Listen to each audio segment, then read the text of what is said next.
aside from crocodiles, we also have other wildlife animals in the park. Kung hindi po makita, pwede niyo pong puntahan mamaya after ng tour. Makikita niyo po ilang endemic animals na nito sa Palawan. Wala po kami maraming display dahil binabalik din po sila sa kanilang natural habitat depende sa health condition. So, ayun po. Hi!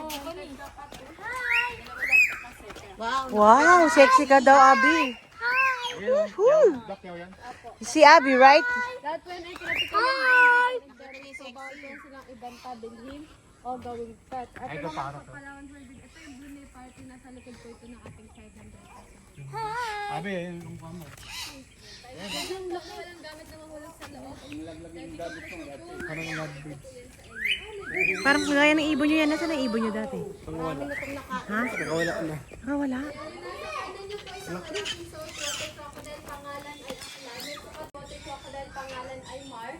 Sa bahay YouTube ba? Siya po ay may sukat na 14 feet and approximately 35 to 40. Ilang taon na to, madam? 65 to 70 Oh my years God, old. 65. Dito naman po sa kasunod, pinakamatanda at pinakamahabang buhaya dito sa center.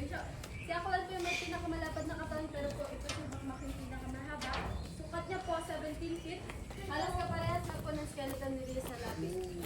Edad niya po approximately 70 to 80 years old. Ah, 70 to 80 years old. Lifespan po ng mga look buhaya old. ay hanggang 100 years. And hindi po sila masyadong gumagalaw because crocodiles are nocturnal animals. Mas active po sila sa gabi. Ito naman po isa ring lalaking saltwater crocodile. Pangalan ay Kalayaan. Pangalan ng Kalayaan dahil transfer po ito sa Pinaka-oldest. Philippine Independence Day. Pero nakakulong siya, hindi ko siya kumalaya siya. Sukat niya po 15.9